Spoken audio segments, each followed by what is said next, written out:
Ja, hallo ihr Lieben. Heute werde ich mit euch wieder einen kleinen Ausflug machen. Und zwar geht es zum Ameisenerlebniszentrum in Ernhorn, das ist in der Nähe von Soltau. Und da arbeitet der Jörg, der ist der Leiter von dieser Einrichtung und der wird uns das Ganze einfach mal vorstellen.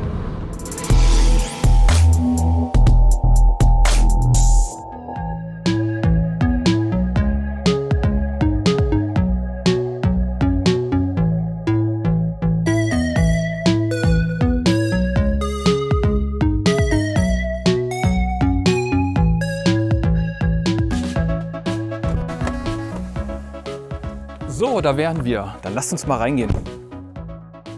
Ja, hallo. Ja. Hey, schön, dass das geklappt hat. Hallo Martin. Freue mich. So, jetzt bin ich endlich mal hier. Ja, super. Das ist ja echt klasse. Hier ist mal deine Bestellung, deine Expressbestellung. Alles klar. Okay, du vielen hast. Dank. Und ja, also da bin ich super gespannt, was du hier alles hast. Ja, Führ mich doch einfach mal rum. ja, super. Oder? Also, als du gerade angekommen bist, bist du an unserer größten Ameise vorbeigegangen. Da oben die Holzameise, Ja. die eine Künstlerin geschnitzt hat. Und hier ist das wahrscheinlich größte Freilandvorbikarium in Deutschland. Das steht hier bei uns auf dem Gelände. Ja. Und so mein erster Gang, wenn ich hier morgens herkomme oder mittags, dann gucke erstmal nach, ob dort alles in Ordnung ist. Und ich habe es jetzt hier schon rausgeholt eben und hier ist es auch noch mal. So ein Ameisennest ist immer auch ein Hotel und dort sind andere Insekten drin. Rosenkäferladen. Das sind Rosenkäfer. So, ich zeige das hier ganz kurz. Das kann ich drüben hier an der Schautafel unheimlich gut sehen. Ja. Weil es leben mehrere tausend verschiedene Tier- und Pflanzenarten in so einem Ameisennest. Unter anderem auch die Rosenkäfer. Die Rosenkäferlarven, die sind ungefähr so groß. Und solange sie im Larvenstadium oder verpuppt sind, dann riechen sie wie Ameise. Und die Ameisen sagen, ey, echt ein Kumpel und lassen sie in Ruhe. Wenn aus der Rosenkäferlarve oder aus dem Kokon nachher eine fertige Rosenkäfer wird, wie hier, da muss dieser Rosenkäfer sehr, sehr schnell aus dem Nest raus. Wenn er das nicht macht, dann geht er wieder ins Nest rein, allerdings portioniert. Und dann ist er wieder Futter, weil dann riecht er nicht wie Ameise, sondern wie Ameisenfutter. Dann war's das. Und hier kann der Rosenkäfer nicht rausgehen, weil der Rosenkäfer keine Chance hat durch die Glasscheiben. Deswegen muss man immer erstmal gucken, ob hier Rosenkäfer drin sind. Hier haben wir insgesamt 3 Stück jetzt gefunden. Hier drin. So. Ansonsten ist alles in Ordnung. Es sind relativ wenig Eingänge offen. Ich gehe mal davon aus, es wird hier heute noch regnen. Weil die Ameisen machen das ja, die regulieren ja die Temperatur zum einen durch Reintragen von Wasser und zum anderen durch Öffnen und Schließen der einzelnen Eingänge. Okay, nun sind die Ameisen hier aber relativ gut geschützt, dass theoretischer Regen die ihnen nichts anhabt. Und wenn sie schon einige Jahre jetzt hier sind, haben sie sich nicht da schon ein bisschen so dran gewöhnt? Sie haben sich daran gewöhnt, ja. Einige Jahre, jein. Weil, wenn man das artgerecht machen will, wir setzen sie nach 3 Jahren wieder raus. Die sind jetzt 3 Jahre drin, dürfen im Winter noch hier bleiben. Und nächstes Frühjahr wird das Ameisennest wieder in die Natur gesetzt, damit sie sich draußen wieder akklimatisieren können. Da die Betreiber hier von unserem Verein, der Holger und Walter und ich, wir waren die Ameisenschutzbeauftragten des Landkreises hier oder insgesamt von 5 Landkreisen und haben dann auch ein Ameisennest, wenn es die richtige Größenordnung hatte, hier reingesetzt. Ah, okay. Und deswegen ist das kein großes Problem. Wir setzen das auch hier hin. Wir befinden uns hier auf dem Gelände der Niedersächsischen Landesforsten und ich habe hier eine Dauergenehmigung, dass ich Ameisennester hier auch ansiedeln darf. Ich muss den Leuten immer nur sagen, wo ich sie hinsiedle, damit man auch ab und zu mal kontrollieren kann. Genauso nebendran ist das Waldgebiet beginnt der Verein Naturschutzpark, der älteste Naturschutzparkverein in Deutschland. Der hat dort sein Gelände, auch dort habe ich einen Dauerauftrag und darf dann die Ameisen ansiedeln. Zum einen für den Umweltschutz und zum anderen natürlich auch Natur ist fressen und gefressen werden, eben als Futter für Birk, Wild und Rebhühner und auch Auerhühner, die wir dann hier haben. Und dann spreche ich mit denen ab, wo ich sie dann ansiedle, auch als Futter. Okay. Das heißt also, du nimmst dann immer dieses ganze Nest komplett so raus wieder, wahrscheinlich so eine Jute-Sacktonne, so kenne ich das halt immer. Und dann sucht ihr euch zusammen mit der Ameisenschutzwarte da dementsprechend dann die passende Stelle und wenn es wieder was das kommt hier aus ist, Handelow, das ist eine Ortschaft hier 10 Kilometer entfernt. Das war auf einem Gelände, da waren mehrere Ameisennester. die auch schon das Wohnhaus bevölkert hatten. Das ist eine nicht mehr zumutbare Belästigung. Dann haben wir das Nest hier umgesiedelt. Passt hier ganz gut rein. Die Schwesternester, weil das ist eine Art der kleinen roten Waldameise, der Formica polyctena. Die Schwesternester sind drüben im Wald. Fahren wir her noch dran vorbei, dann zeige ich es euch, wo ich die hingesetzt habe. Gerne, na klar. Schaue ich mir gerne alles an. Ja, das hier ist also der Wohn- und Schlafbereich. Das geht jetzt 1,20 Meter tief in die Erde. Und die können hier drin überwintern. 1,20 Meter auf jeden Fall. 1,20 Meter. Man sagt immer ungefähr 1/3 des Nestes ist oberhalb der Erde, 2/3 sind unterhalb der Erde. Und deswegen 1,20 Meter, so tiefen Bodenfrost kriegen wir ja nicht in Deutschland. Darum haben wir 1,20 Meter. Danach könnten sie theoretisch irgendwie wieder rauskommen, aber unten drunter haben wir ein großes Kiesbett gelegt und da krabbeln sie dann nicht durch. Okay, deswegen also Wasser kommt da durch, also ja, so, dass es keine Staunässe. Ist richtig, Staunässe, die kann wegsickern, aber die Ameisen krabbeln da nicht durch. Okay. Und jetzt haben wir hier das Formicarium so aufgebaut, dass wir hier 4 Kästen haben. Diese 4 Kästen bilden die Landschaftsform der Lüneburger Heide nach. Das ist einmal der Bereich Wald. Da packen wir Baumaterial rein. Nadeln, Stöckchen, Zapfen, Sand, Kies, Erde. Also was ihr hier so seht, das wird hier reingesetzt und damit tragen sie das dann in das Nest rein und bauen dann ihr Bereich auf. Landschaftsform Wald hier. Jetzt ist die Landschaftsform. Aber mit der Lupe sieht auch klasse aus hier, ne? Ja, die haben wir extra so hingesetzt, damit von links und rechts dann die Kinder auch sich das auch angucken können. Dadurch ist hier ein bisschen unglücklich. Wie eine Säule jetzt gerade. Ja, aber irgendwas stört immer. Wollte ich gerade sagen, irgendwas stört immer.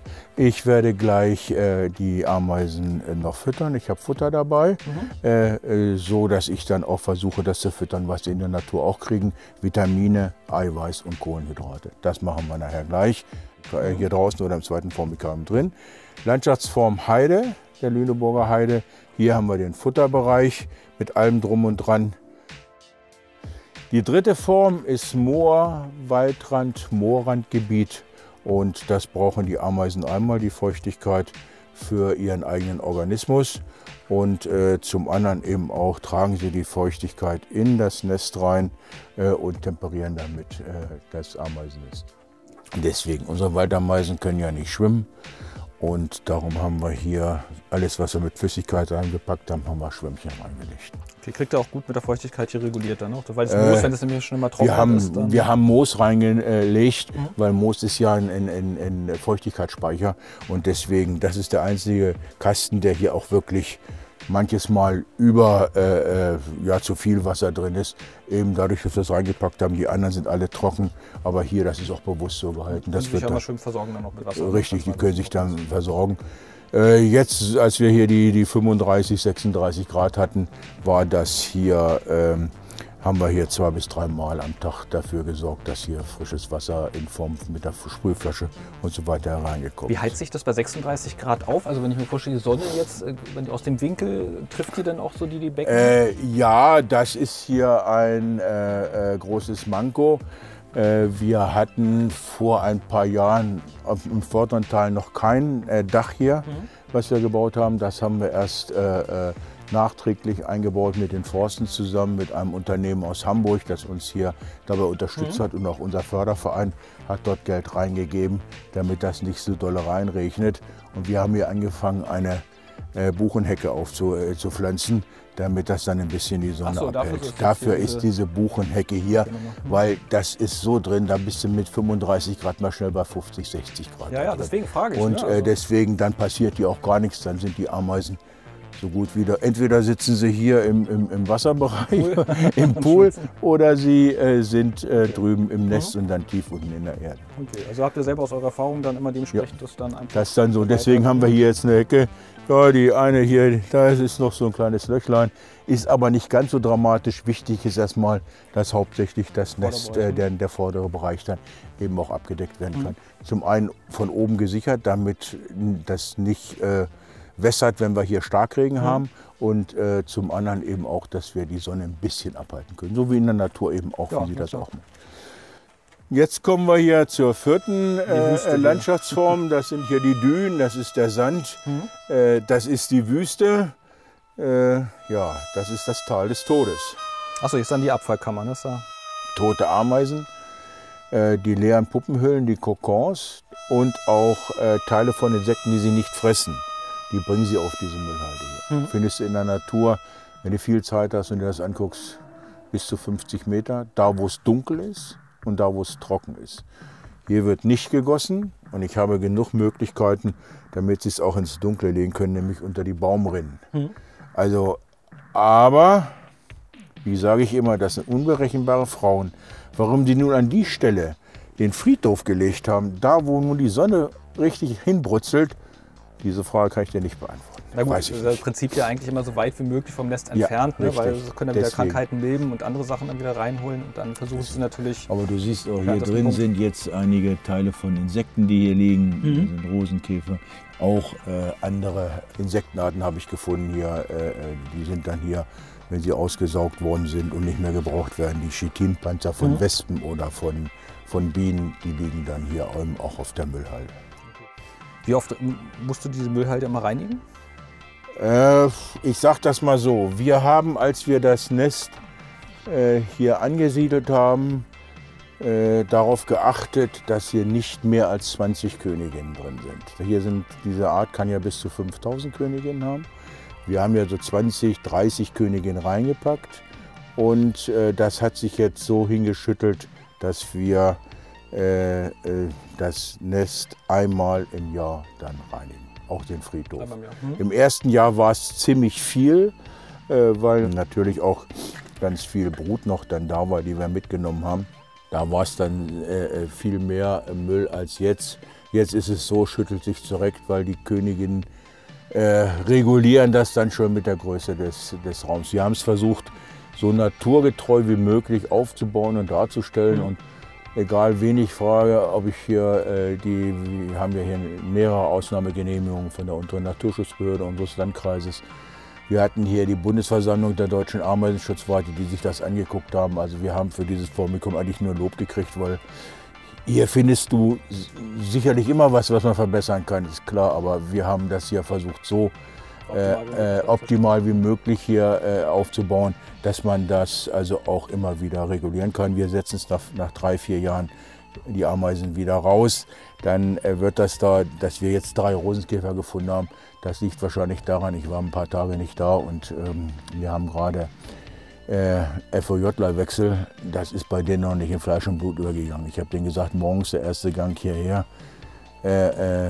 gucken, ob Rosenkäfer da sind, damit wir die rausnehmen können. Und deswegen, es hat sich alles jetzt so zurechtgeschüttelt. Wir machen im Winter, wenn es dann langsam kalt wird, Mitte Oktober, dann lagern wir die Feuchtigkeitsecke vorne in den großen Kasten rein und die Futterstelle in den großen Kasten rein. Und wenn wir dann Minusgrade haben oder ich sage das mal um die 0 Grad, dann ziehen die ganzen Ameisen nach vorne. Dann machen wir das, dann kleben wir den Übergang zu und haben nächstes Frühjahr dann ganz einfach, weil noch keine Ameisen da sind, wir können den ganzen restlichen Kasten dann komplett sauber machen. Okay, also dann den Friedhof auch oder auch mal das Moos komplett rausgenommen. Jetzt musst du ja bei jedes Mal, wenn du das jetzt machst, dass hier zig Ameisen, die du dann in der Hand hast oder sowas Ähnliches, auch das Nadelwerk muss dann mal rausgenommen werden. Ich meine, du weißt es ja selber, dass man darauf achten muss. Ja, das ist also jetzt eine etwas andere Art der Ameisenhaltung, was das betreibt. Wir haben hier mehrere, wie gesagt, Ausnahmegenehmigungen, sowohl von den Personen, die das betreuen dürfen, als auch von dem Gelände bzw. von den Formikalien. Das ist also alles hier genau abgesegnet und ja, da haben wir eine sehr kooperative untere Naturschutzbehörde und eine Sachbearbeiterin, mit der wir das gemeinsam machen, auch bei den Umsiedlungen und so weiter. Das geht hier Hand in Hand und läuft also reibungslos. Ja, also was mir jetzt so ein bisschen auffällt, ist, jetzt hast du hier unten wie eine kleine Buddelkiste mit Gittern drüber. Lass mich raten, sind da vielleicht Ameisenlöwen drin? Ja. Habe ich mir doch gedacht. Das sind Ameisenlöwen. Ich habe auch vorhin einen gefangen, den kann ich dir näher auf die Hand setzen. Und wir haben, das hat sich von ganz alleine, wir haben ein paar angesiedelt, als wir das damals gemacht haben. Da kann man jetzt die Sandtrichter da unten sehen. Eine von den Gittern kann man hochnehmen und da habe ich dann den Ameisenlöwen, den ich euch nachher zeige, da rausgelegt. Und das passt natürlich super hier, dass sie sich hier so angesiedelt haben. Also ich sage das mal so, es ist für uns ein Paradies, dass wir den Besucherinnen und Besuchern das so zeigen können und für die Ameisen und das Umfeld eben auch ein Paradies, dass eben alles hier wirklich so vorkommt, wie man es dann eigentlich in den Lehrbüchern sieht und dass man das hier hat. Ja, das sind alles Trichter von Ameisenlöwen. Okay. Fallen denn so viele Ameisen runter, dass sich das für die ganzen Ameisenlöwen denn hier auch so lohnt? Naja, du weißt ja erstmal selber, du kriegst kein Gefäß so dicht, dass immer alle Ameisen da drin bleiben. Es büchst immer schon mal eine aus. Es sind ja auch hier nicht nur Waldameisen, sondern hier gibt es auch Wegameisen und Wiesenameisen, die dann sich verirren. Und es sind ja dann auch kleine andere Insekten. Also dass sie gar nicht aus der Anlage kommen, sondern dass sie dann auch von draußen kommen. Das sind ja doch viele Trichter hier, ne? Ja, das sind sehr viele Trichter, aber das sind dann auch ganz viele Ameisenlöwen, die dann eben auch versorgt werden. Okay, und hier sind die Bienen, wo du sagst, da hast du manches Problem. Ich habe ja schon gesehen, du hast da hinten ja so eine Feuerschale mit Moos, wo die ja ganz eifrig am Trinken waren. Ja, das sind dann unsere Bereiche. Das hier ist ein Schaukasten. Jetzt können wir natürlich hoffen, dass man hier eine Königin sehen kann, eine lebendige, was man bei den Ameisen ja nicht machen kann. Hier ist die Königin. Ach, da ist die Königin. Da hat der Imker sie markiert. Da ist eine Königin. Da ist ein kleines Volk drin. Und das ist natürlich immer toll, weil die Ameisen regulieren die Temperatur durch Öffnen und Schließen der Eingänge und durch Wasser reintragen. Die Bienen machen das durch die Anzahl der großen Zahl.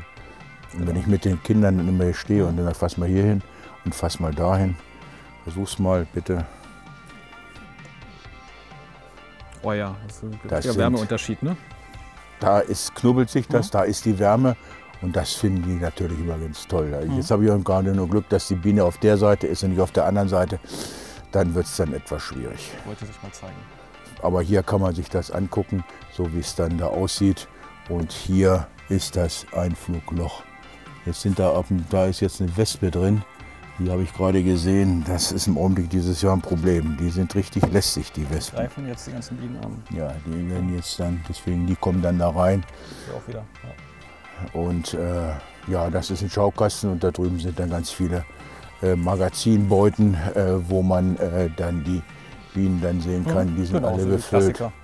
Und hier haben wir dann auch im Sommer hier, ich sag das mal, einen art- und regionsgerechten Blühstreifen hier hingesetzt. Und auf der anderen Straßenseite ist dann dort auch unser Apfelerlebniswald, womit wir mit den Kindern Streuobstpädagogik Bausteine dann auch durchführen. Ihr seht, überall fliegen hier Bienen rum und deswegen, hier kann man es theoretisch auch aufmachen, aber so kann man das natürlich dann. Da habt ihr immer schön ordentlich und frei, da kann man natürlich dann immer ganz viel auch angucken und wenn der Imker dann einmal die Drohnenbrut da rausholt, dann kriegen die auch was Besonderes Leckerli, was anderes zu fressen.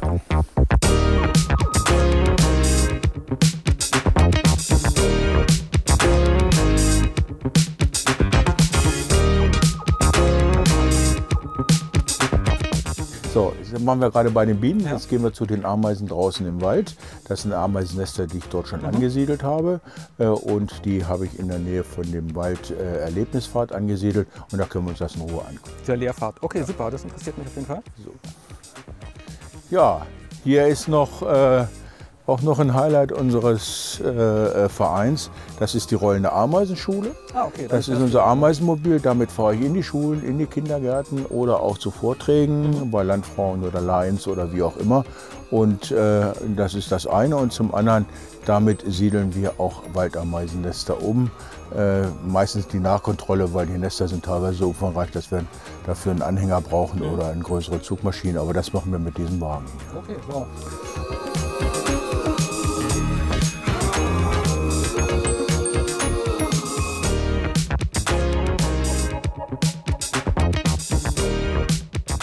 Ja, wir haben da hinten schon die erste Station gesehen von dem Lehrpfad. Und hier ist jetzt die erste Ameisenstation von dem Lehrpfad. Das war so, da konnte man die verschiedenen Erdschichten hier sehen. Sollte zugeschüttet werden, da habe ich gesagt, das kann man auch anders machen. Und jetzt haben wir hier mit einer Einrichtung, des Landkreises hier so einen Nestquerschnitt gebaut, 1/3 oberhalb der Erde, 2/3 unterhalb der Erde, so wie das in so einem Ameisennest aussieht. Da sitzen dann die Kinder immer, gucken sich das in aller Ruhe an. Hier sind Sitzbänke, ja. Dann hier muss man ein bisschen aufpassen, hier kann man das dann sehen. Angefangen, was wir vorhin gesehen haben mit dem Friedhof, die kann auch sein, dass das im Nest drin sind, mit den Eiern, Larven. Gut, mittlerweile ist es auch schon ein bisschen in die Jahre gekommen, müssen wir mal so ein bisschen wieder überarbeiten, aber so, dass man auch mal sehen kann, dass ein Ameisennest nicht mit dem Boden aufhört, sondern eben auch, dass es tief unten nach unten weitergeht. 4 Meter teilweise halt. Ja. Ja, super. Okay. Also klar, dass das immer vom Baumstumpf aus beginnt, ne, dass da irgendwie was ein Baumstumpf ist und darauf baut sich das Ganze halt dann auf. Den Rosenkäfer haben wir halt hier wieder, ne, so eine Klassiker. Das ist eben das Ziel unseres Fördervereins, mit unseren Ameisen-Erlebnispädagogik-Bausteinen möglichst alle Sinne anzusprechen, entweder begreifen oder lesen oder zuhören. Das Einzige, was noch nicht geht in den mitteleuropäischen Kulturkreisen, also mit dem Schmecken, mit dem Sinn, das wird doch etwas schwierig. Mit der Säure schmeckt es wahrscheinlich eher so ein bisschen zitronenartig, ja, aber ich muss auch gestehen, ich habe es auch noch nicht so gekostet. Also riechen kann man das dann schon, aber es gibt eben Kulturkreise, wie zum Beispiel im asiatischen Bereich, wo man die Ameisen noch isst. Das ist dann ein Grundnahrungsmittel, sehr proteinhaltig. Ja, genau. So, jetzt gehen wir zur nächsten Station. Ja. Aber vorher machen wir noch einen kleinen Stopp, weil ich will dir noch zeigen, wo ich ein Ameisennest angesiedelt habe, ja, gerne. Das ich umgesiedelt habe und was daraus geworden ist. Okay.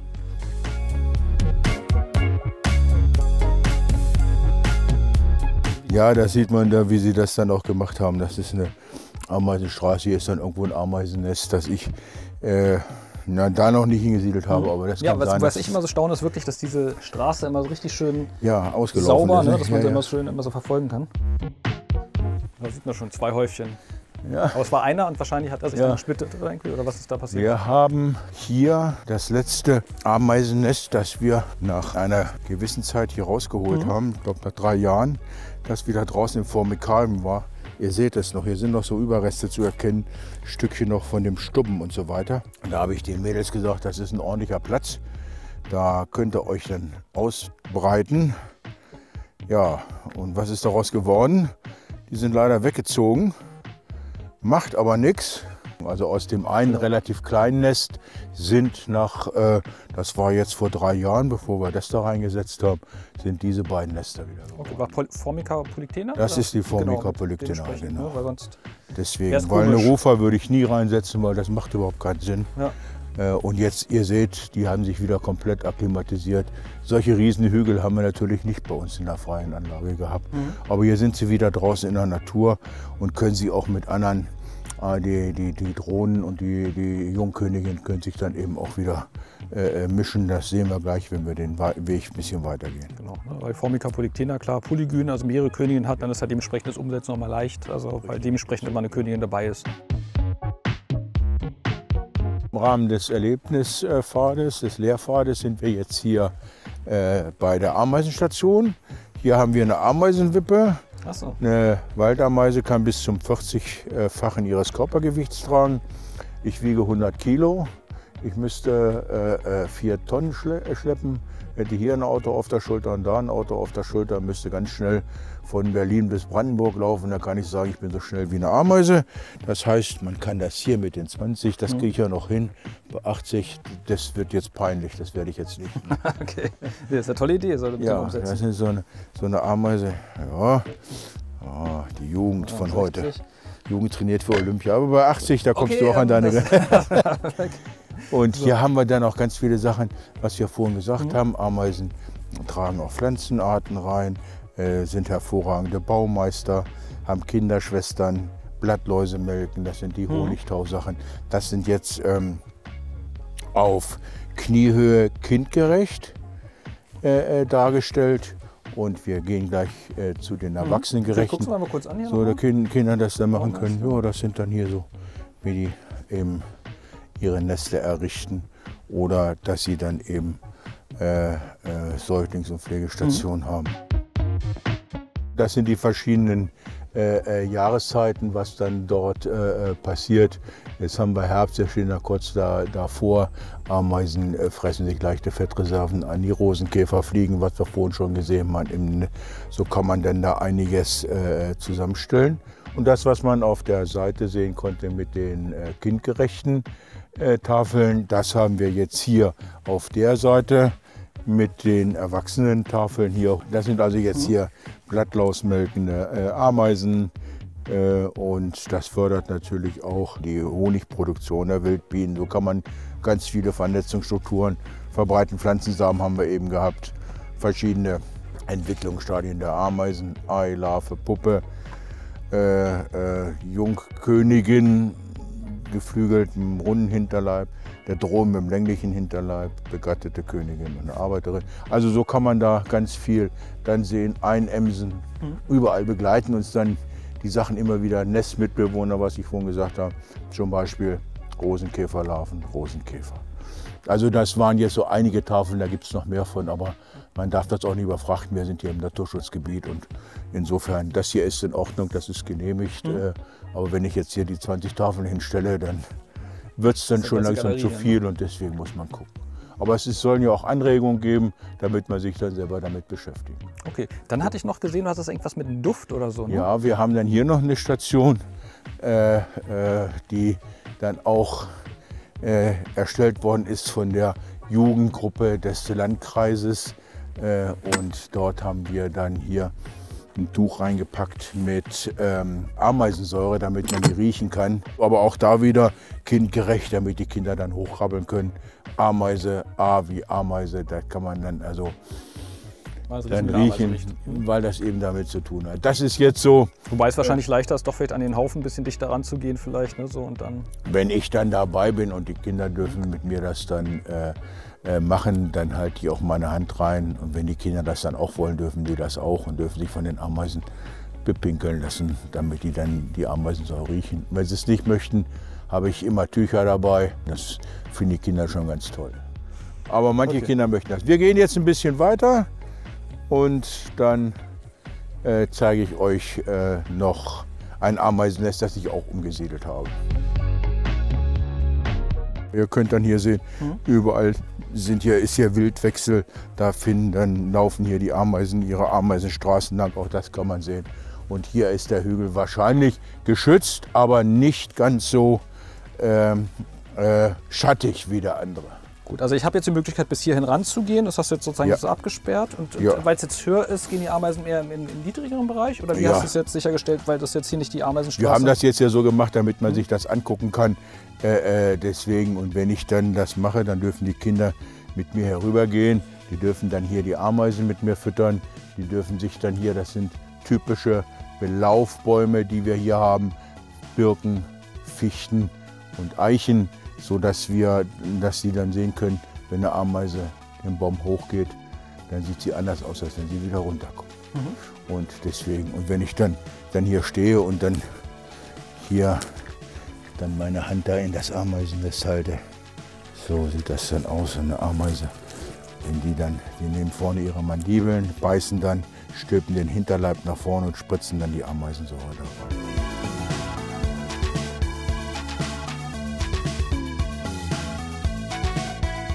Ja, es gehen jetzt einige Stationen hier ab. Das ist auch wieder eine Station über die Waldameisen. Hier haben wir ein Fenster gebaut und das Ameisennest hat sich noch nicht verkrümelt. Es ist noch da. Das ist einer der imposantesten Ameisenburgen, die wir hier in dem Wald haben. Da drin in dem Wald sind noch Ameisennester, die sind doppelt so groß. Aber da kommt man schlecht hin. Ne? Da erstmal gehe ich da ungern hin, weil ich dort dann die Natur nicht stören möchte. Und wenn die Leute das dann wissen, dass es so ist, das sind also wirklich ausgewählte Kurse, mit denen ich dann dahin gehe und mir die Nester angucke. Und dann kann man das hier noch ein bisschen lesen über die Waldameisen auf unserer Tafel hier, so dass man hier eigentlich viel über Ameisen feststellen kann. Du siehst, wir haben schon einige Stationen, die Ameisen begleiten uns hier schon sehr intensiv und ja, das ist auch gut so. Das ist ja eines der Themenschwerpunkte dieses Waldpädagogikzentrums der Niedersächsischen Landesforst.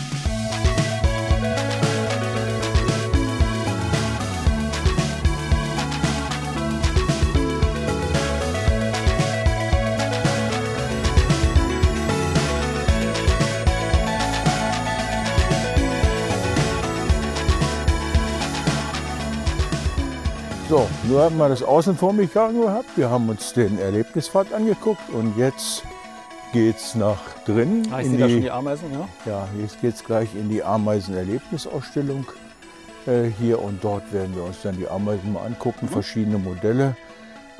Ist im Augenblick etwas schwierig, weil wir nicht alles nutzen dürfen. Es liegt an Corona. Aber ansonsten werde ich dir in Ruhe zeigen, was wir alles da haben. Ich bin gespannt. Ja, jetzt kommen wir hier rein in unser Ausstellungshaus. Das ist ein ehemaliges altes Bauernhaus gewesen, das wir hier umgebaut haben zu verschiedenen Ausstellungen, wie im Borkenkäfer, wie über die Forsten. Und geradeaus geht es Richtung Ameisen. Das ist schon anhand der Stühle, ne? Hier ist wahrscheinlich jetzt auch immer oft so. Ja, es wird morgen ist hier eine Schulung, die dann gebucht worden ist. Und hier im Großen und Ganzen beginnt der Ameisenbereich etwa in der Richtung, wobei wir können im Augenblick nicht alles nutzen wegen Corona, das erzähle ich dir gleich. Wir haben hier angefangen, unsere Wächterin über uns, das ist unsere Ameisenmarionette, die dann aufpasst, dass hier nur gute Leute reinkommen. Hier ist unsere Bibliothek, teilweise die mittlere Fach ist dann ausschließlich Ameisen. Wenn einer lesen will, das sind so Texte. Das ist ein Nest der glänzend schwarzen Holzameise, ein Kontaktspiel, verschiedene Schaukästen, die wir hier aufgebaut haben. Ameisenmodell, das ich geholt habe von Somsö. Und jetzt sind wir hier direkt im Ameisenbereich. Wow. Hier haben wir das Innenformikarium. Das Innenformikarium, ich habe es vorhin schon aufgebaut, das wird dann hier gefüttert, ist so aufgebaut wie draußen auch. Hier ist der Wohn- und Schlafbereich, hier geht es über die Straßen in den Futterbereich und hier hinten lang in den Friedhof und die Müllhalde. Auch hier wieder aufgebaut mit Lupen, damit man sich das dann noch angucken kann. So kann man dann hier auch füttern. Hier wieder die Nahrung, die auch draußen gefüttert wird. Vitamine, Eiweiß, Kohlenhydrate. Wir haben Ei, wir haben Kohlenhydrate in Zucker, Äpfel und da unten ist wieder das veredelte Zuckerwasser. Okay, und das sind jetzt die Kameras, oder? Das hier ist die Kamera auf den Nestbereich. Wie funktioniert das mit der Kamera? Die kann man sich jetzt online anschauen? Dann, die kann man sich zum einen online anschauen. Das ist die Kamera im Futterbereich. Das ist die Kamera im Nestbereich. Hier kann man sie angucken, wenn das Haus mal geschlossen ist. Seht ihr das Nest, der Nestbereich und den Futterbereich. Und das ist auch auf unserer Homepage Ameisen Live zu sehen. Die Anlage haben wir seit letztes Jahr neu. Es sind noch im Augenblick ein paar Schwierigkeiten. Mit manchen Geräten kann man es im Augenblick noch nicht sehen. Wir arbeiten daran, dass das also auch spätestens ab Anfang kommender Saison dann auch behoben ist, dass man mit allen Geräten die Ameisen dann hier auch live sehen kann. Also wenn ich jetzt hier das angucke und halte dort jetzt meinen Finger hin und wir gucken das dann an. Dann sieht die ganze Welt deinen Finger, ja? Dann sieht die ganze Welt meinen Finger. Gut, und den Abfallbereich, den haben die jetzt, ist das jetzt der Abfallbereich? Nein, der Abfallbereich ist da hinten und seit 1,5 Wochen bauen sie hier drin auch irgendwas. Was? Kann ich nicht sagen. Lassen wir uns überraschen. Lassen wir uns überraschen. Manches Mal bauen sie es und dann ist es wieder weg.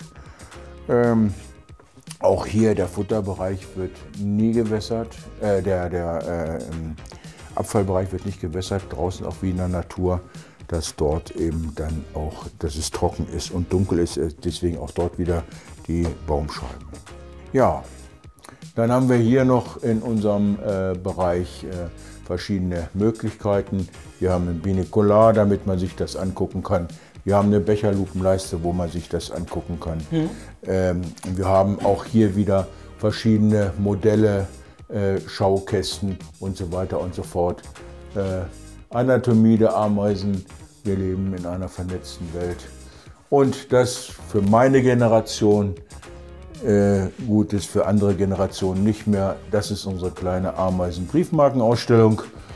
Und mittlerweile haben meine Frau und ich wahrscheinlich die weltgrößte Ausstellung Ameisen auf Briefmarken mit über 600 Stück aus der ganzen Welt. Und das sind nicht nur 18 Seiten, sondern mittlerweile etwas über 200 Seiten. Mensch, also insofern, beim ja, das sind dann so ganz viele Sachen. Von der Künstlerin, die das draußen gemacht hat, war das erste Modell. Ganz viele Bilder, die man begreifen kann.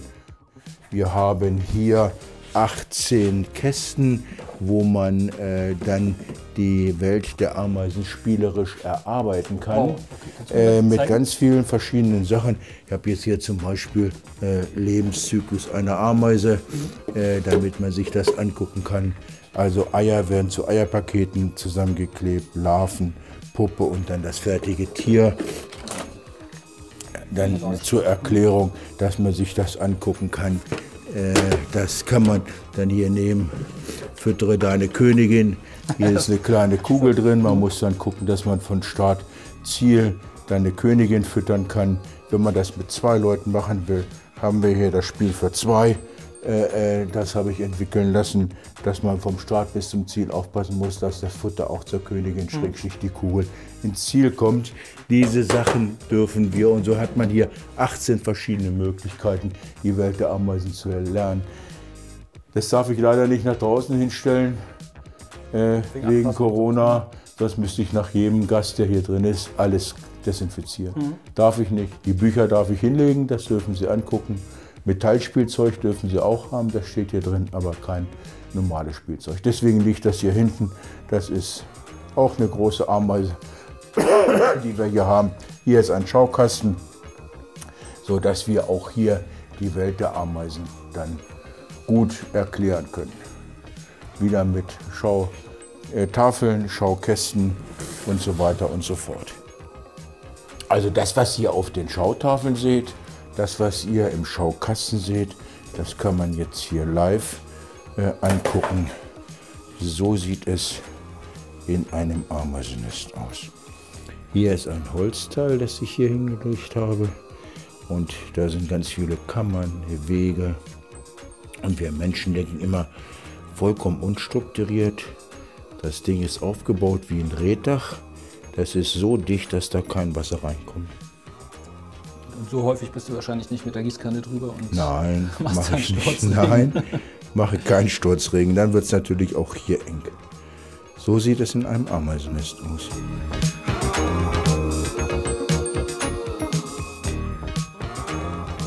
Oh, was haben wir denn hier? Also ich kenne zwar dieses Poster, aber ich sehe solche Metallkontakte. Was hast du denn da gemacht? Ja, das sind Kontaktspiele. Wir haben 3 verschiedene Kontaktspiele hier.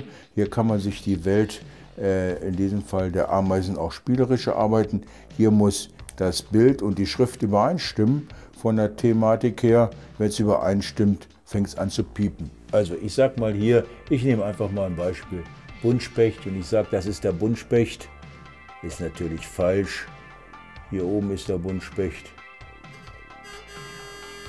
Dann fängt es an zu piepen. Okay, das piept hier 26 Mal, wenn das alles richtig ist, sodass man von der Ameisenstraße über den Rosenkäfer, den wir haben, über Bläulinge, da findet man dann die einzelnen Bereiche. Und wir haben noch einen Waldboden und wir haben auch noch das Thema Holz hier drin stehen in der Ausstellung. So hast du die Tafel gleich mal digitalisiert, ne? Das kommt jetzt nicht von mir. Ich will mich nicht mit fremden Federn schmücken. Das habe ich wieder von dem Hersteller der Tafeln, also von der Firma Umbi. Also insofern auch da wieder ganz viele Sachen. Das ist die ehemalige Sekretärin oder Mitarbeiterin von Professor Gößwald, dem Ameisenguru hier in Deutschland. Da findet man 2 Bilder, Ameisensäure spritzende Ameisen und die entsprechende Literatur von Professor Gößwald. Die findet man dann auch hier. Das sind richtig Schätze, die du einfach so offen liegen lässt, ne? Ja, ich sage das mal so, die Bibliothek ist dafür da, dass ich jedem die Möglichkeit gebe, sie zu lesen. Ich stelle aber fest, dass leider die Bücher hier, wenn man ist nicht immer ständig hier, dass viele Bücher Füße gekriegt haben, die dann einfach geklaut worden sind. Also die Ameisen haben sie nicht weggetragen, also die sind da nicht drin, das kann ich sagen. Es ist leider nicht angenehm, aber gut, es ist dann so. Okay. Aber trotzdem möchte ich den Leuten nicht die Möglichkeit nehmen, also es gibt auch Kinder, die setzen sich hier hin und die lesen das dann einfach. Die wollen mir nicht zuhören, die wollen einfach lesen und blättern sich. Wir haben Literatur sehr kindgerecht, die man dort machen kann. Ob das hier der Ameisenstaat ist, die Ameisen, das sind zum Beispiel kindgerechte Bücher. Wir haben hier versucht für Fachliteratur, extreme Fachliteratur, da wo man schon richtig ein Fremdwörterlexikon braucht, bis hin zu kindgerechten Büchern, haben wir eigentlich alles hier.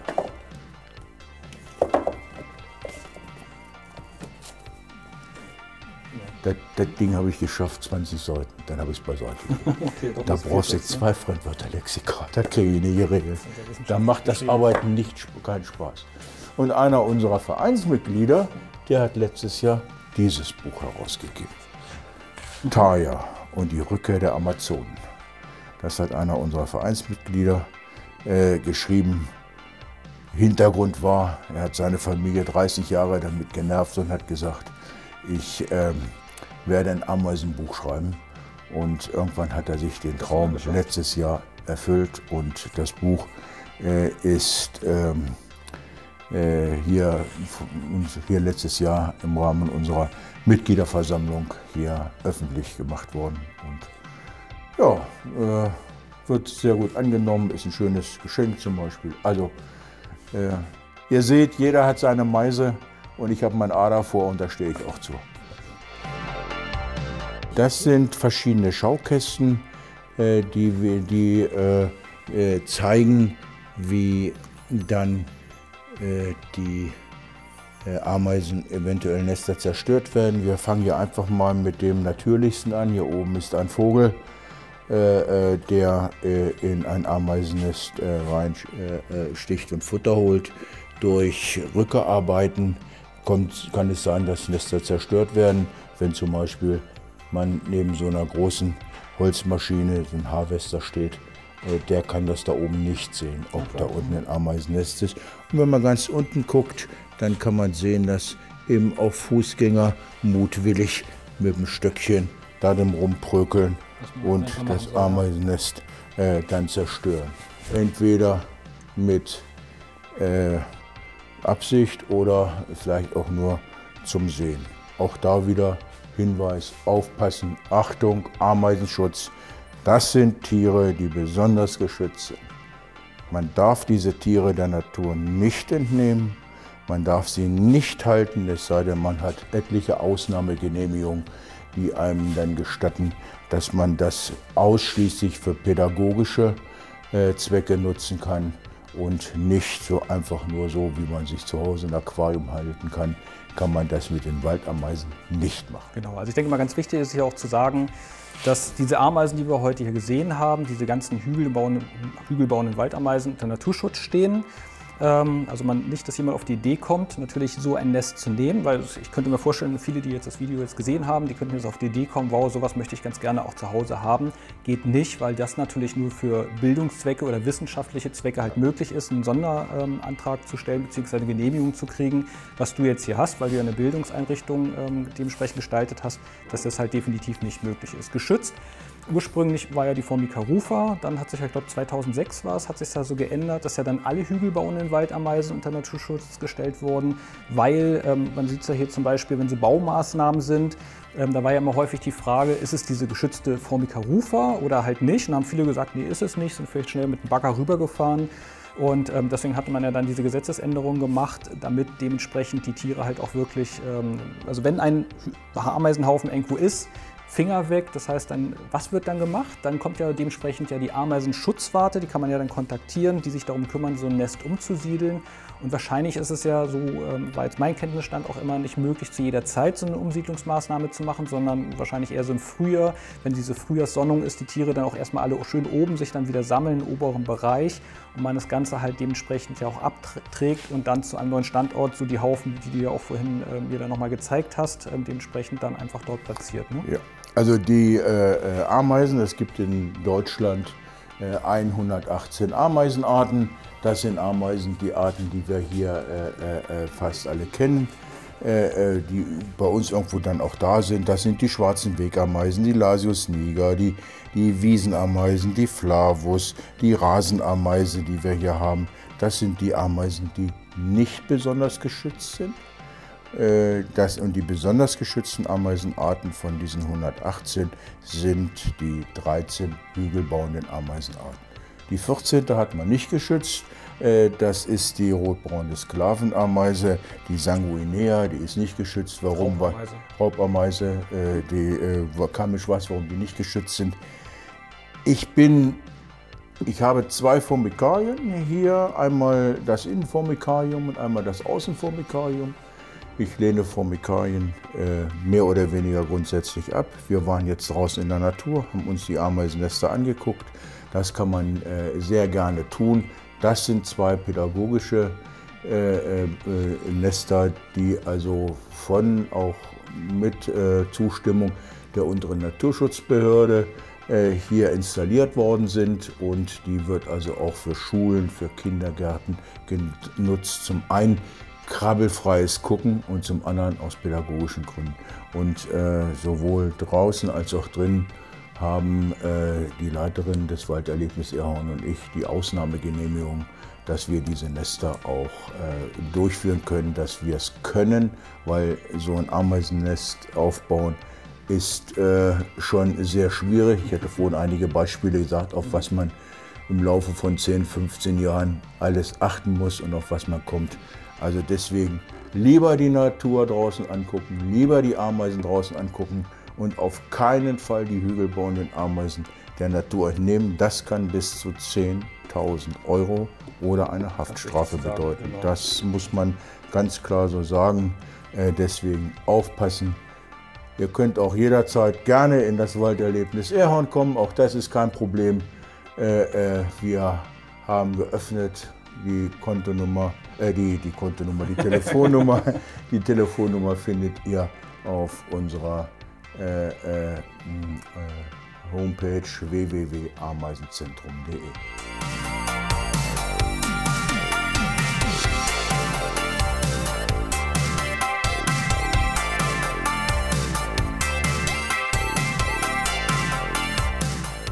Also Jörg, wirklich, also ich bin fast sprachlos. Also was du wirklich in deiner Zeit hier alles aufgebaut hast, die ganzen Projekte, die ganzen Ideen, was du so irgendwie umgesetzt hast. Du hast gemerkt, kam teilweise gar nicht irgendwie fragen, weil ich wirklich einfach gestaunt habe, was du so gemacht hast. Also wirklich ganz großes Lob muss ich dir hier aussprechen an dieser Stelle.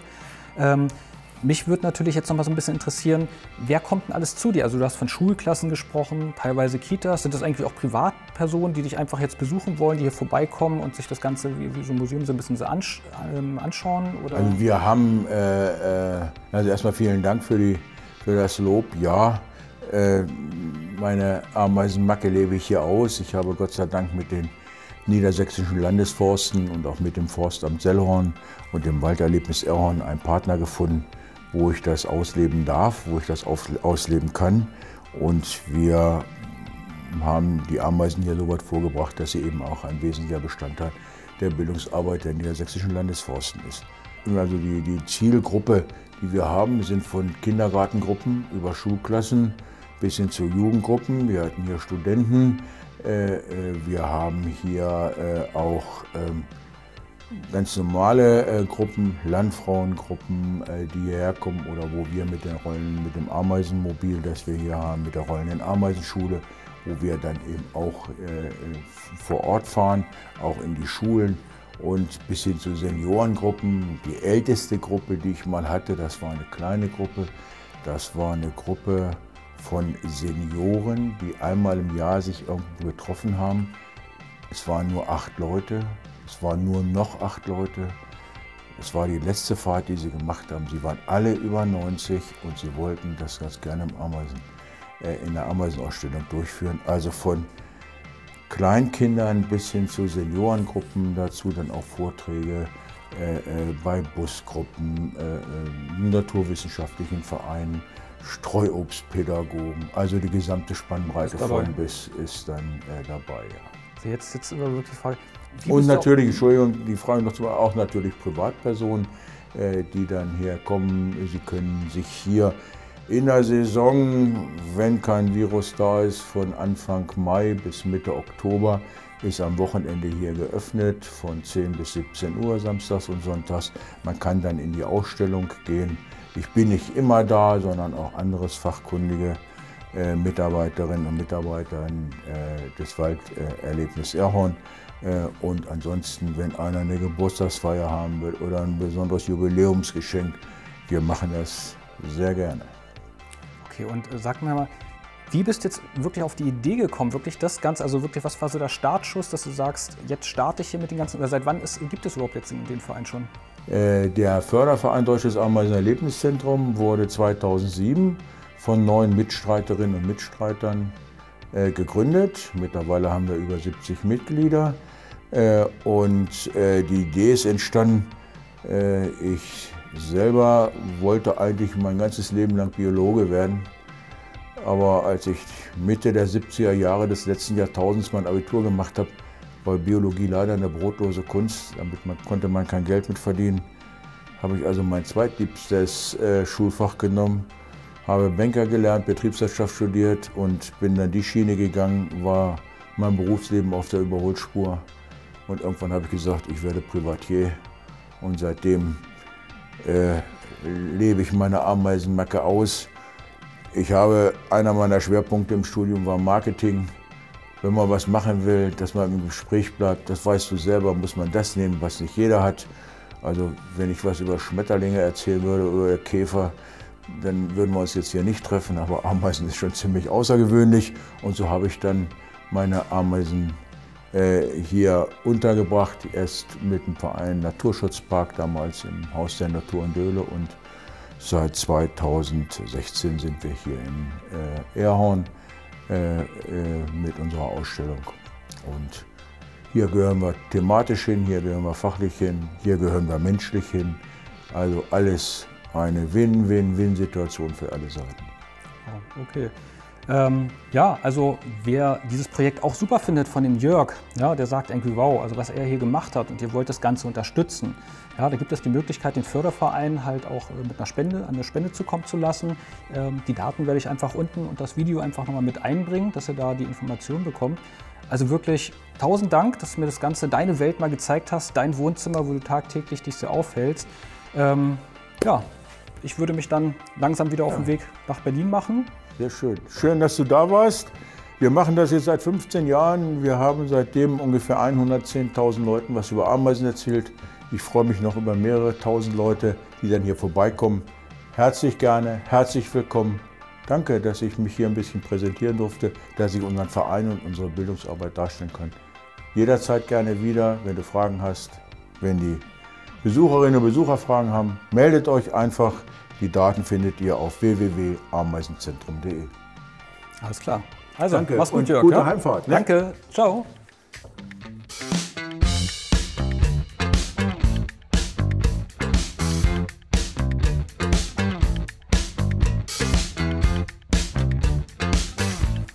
So Leute, das war's. Ich hoffe, ihr fandet das Thema interessant, also was Ameisen und Waldpädagogik so angeht. Und ich denke mal, der Jörg, der hat sich echt super viel Mühe gegeben, hier das Ganze auch umzusetzen. Ich bedanke mich auf jeden Fall, dass ihr dabei wart, dass ihr euch das Ganze mit angeschaut habt. Ich hoffe, es war interessant für euch und ich werde jetzt nach Berlin fahren. Vielen Dank fürs Zuschauen.